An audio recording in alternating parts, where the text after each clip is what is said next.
So this is our presentation, and we're looking at this article on Bank of England and rates, inflation rates. So this is an article from Reuters, and these are my team members, Azam and Amin. This is the agenda a little bit. I will provide the context and an overview of what the article is all about. And in the second instance, Azam will provide the analysis around the concept discussed, the economic impact, stakeholder analysis, as well as the policy framework, while Amin will look at the last part regarding market reactions, Metacritic, as well as conclusion. All right, so looking at what has been reported in this article, um, so the sentiment around the day this article was published is around the 6th of November. So, in providing like a bird's eye view, the article reports that the Bank of England decided to hold the interest rate steady at 5.25%. Well, this comes as inflation has returned to the 2% target after a prolonged period above target. However, this whole decision is described as cautious because there is an upcoming government budget announcement that creates significant uncertainty. That was at the time. So essentially, what the bank is trying to take a strategic pause to assess the potential impact of this fiscal policy before making its next move. All right. So, considering these and this decision and what this indicator provides, so one can look at the key stakeholders being affected in this context here. So, when we talk about analyzing the impact, we have to look at all the different key stakeholders that can be impacted, influenced by this. So, there's quite a wide range of stakeholders that can be impacted. So, on the institutional side, we have the Bank of England Monetary Policy Committee, the UK government, treasury, for example, financial institutions, regulatory bodies, and the international organizations. So on the economic side, the businesses, large and small, of course, consumers and the actual household, investors and savers. One can look also at like importers and exporters, and also international market, of course, that kind of react to all kind of policy decision taken from any federal government, the federal bank. So crucially, this decision creates both winners and losers. It affects different stakeholders in various ways. It all depends on the economic positions of these stakeholders and how much they are exposed to the changes stemming from this decision affecting interest rate.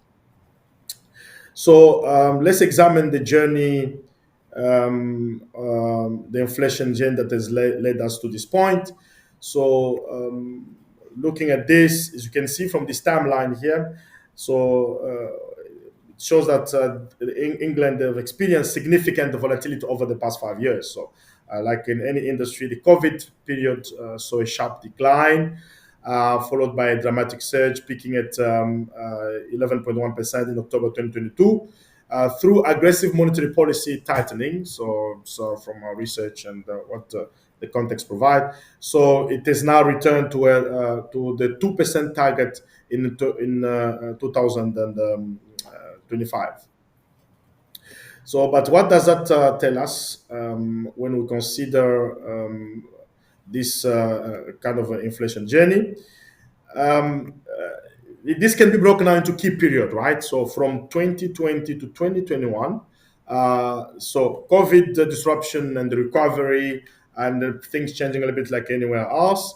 So in 2022, the inflation surged to 11.1% actually, and 2023 to 2024, Actually, this period represented the gradual decline phase and the 2025 market target achievement. So the policy response has been equally dramatic, starting from an emergency rate of zero point 0.1 during COVID, raising to the current 5.25, representing a total increase of 5.15 point over a 3-year tightening cycle. So this represents actually, according to statistical and historical data, the longest inflation overshoot since the 1990s, and actually the most aggressive tightening cycle in decade.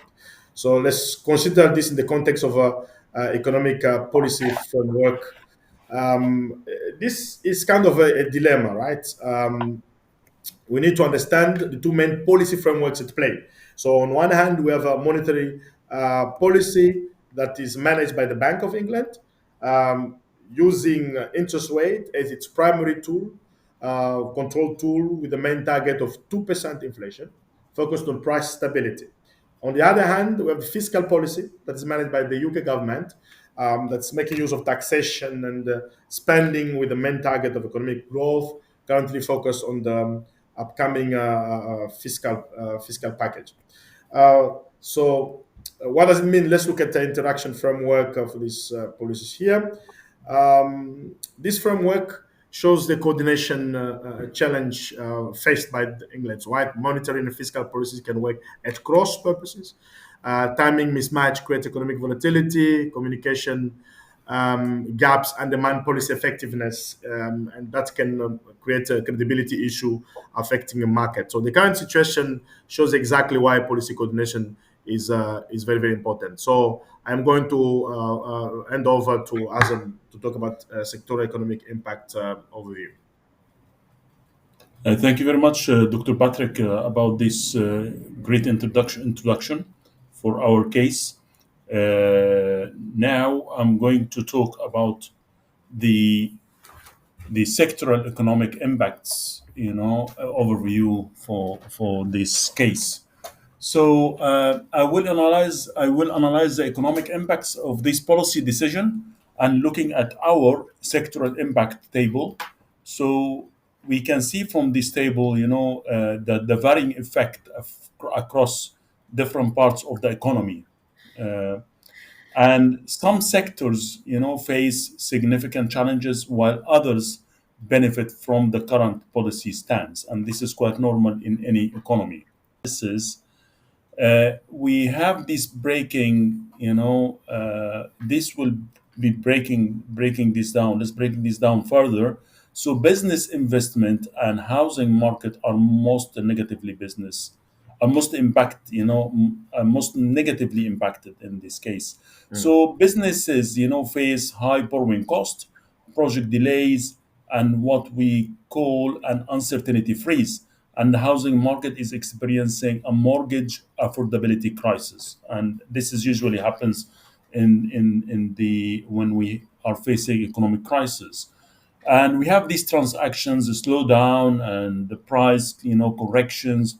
Meanwhile, the export sector faces mixed impact due to strong pounds and versus the global demand opportunity. If you look at the pound now versus the dollars, it was 1.25 few months back before Trump get into the presidency, and now it's 1.35 almost.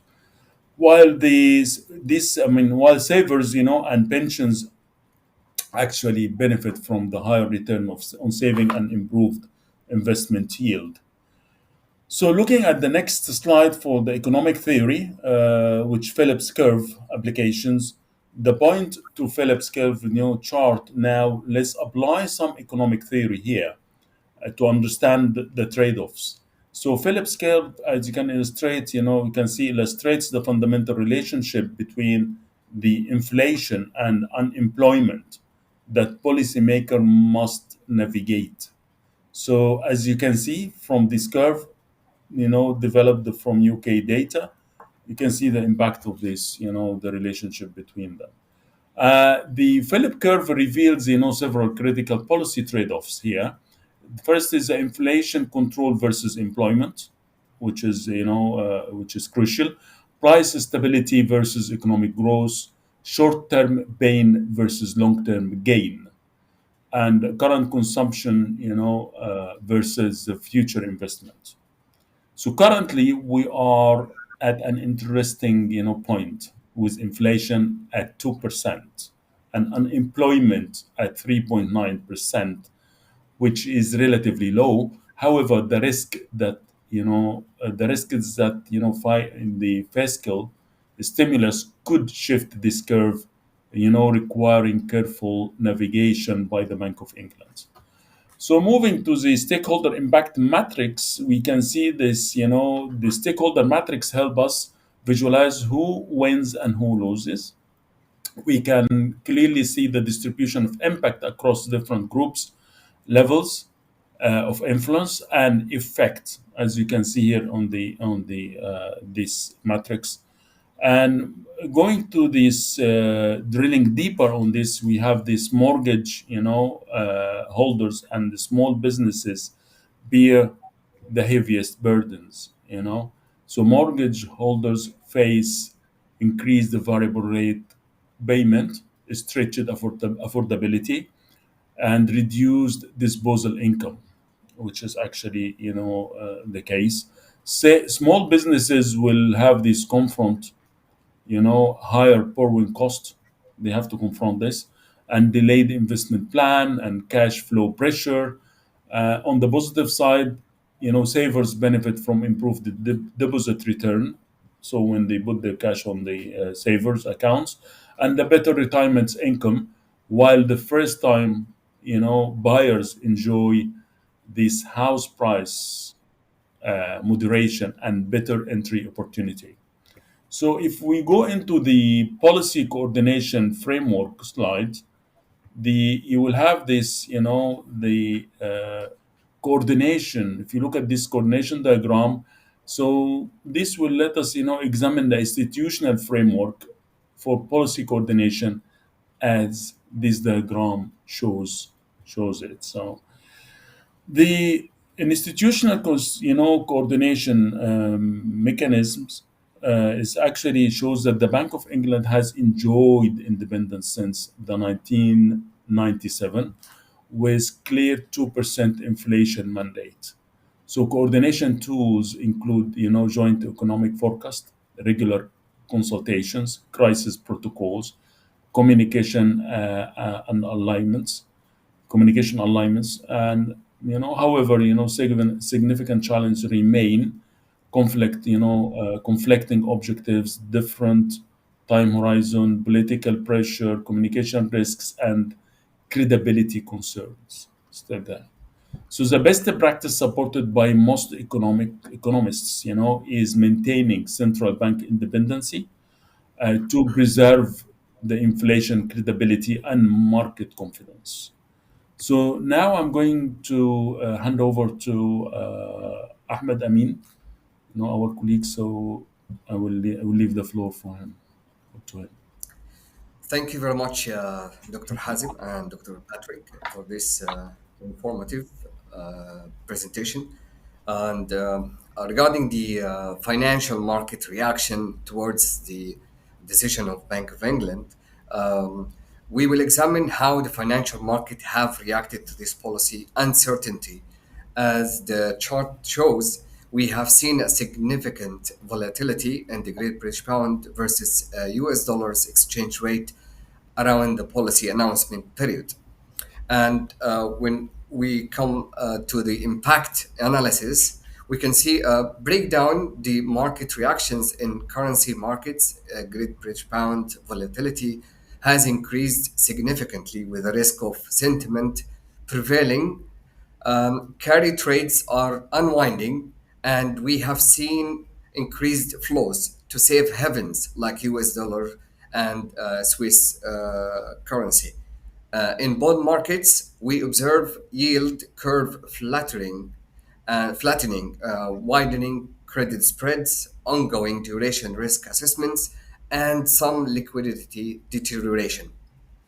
On the other hand, the equity markets shows a sector rotation towards defensive stocks, valuation multiple compression, downward earnings revisions, and a preference for income stocks. So if we see, we'll find that overall markets are pricing in uncertainty premium and the reassessing UK assets risk profiles. When we look at the global spillover effect, if you can see here the chart of spillover, the impact isn't confined to the UK only. As the chart illustrates, there are significant global spillover effects with different regions experiencing a varying level of impacts. On the international impact analysis, the Eurozone experienced 75% impact due to strong trade linkage, deep financial integration, close policy coordination, and multiple spillover channels. Emerging markets face 55% impact through the capital flow sensitivity, the currency contingence risks, affected risk appetite, and portfolio rebalancing. The United States shows only 35% impact due to relative insulation, dominant domestic focus, dollar safe haven status, and independent economic cycle. When it comes to Asia, Asia specific experience has a 40% impact through trade channel effect, financial markets linkage, policy response considerations, and regional integration factors. And if we look at the media analysis when it comes to Reuters coverage, um, let's critically evaluate the coverage of Reuters itself. The article uses specific framing techniques, language like tightened decisions and looming budget, a narrative structure of high stakes policy drama, emphasize on institutional experts and maintenance of balance through multiple perspectives. The journalistic approach is fact based economic reporting that acknowledge policies complexity, considers stakeholders' impacts, provides global context, and includes historical perspectives. When we go to the media critique strength and weakness, the coverage has several strengths. It forms a reputable international source, demonstrate economic expertise, and capture economic policy nuance. Effectively presents data-driven analysis, considers global implications, and provides timely reporting. However, we can see also there are critical omissions, small business perspectives, regional economic variations, household impact details, long term structural issues. Alternatively, the policy scenarios and disruption that affect the analysis, such as balancing the accessibility and complexity, remains challenging in the economic reporting. When we go to the analytical limitations, we must acknowledge that several analytical limitations, major uncertainties includes unknowing budget content and timing, evolving global economic conditions, unfolding geopolitical and developments, ongoing structural economic changes, unpredictable behavior response, and external shock responsibilities. Methodological constraints includes data limitations and reservation risk, model assumptions, and simplifications. Challenges in quantifying behavioral factors, policy reactions, function uncertainty, measurements errors, possibilities, and sample period limitations. When we come to the market reaction and the key conclusion, to the Bank of England decision. From the analysis, several key conclusions emerge strategically.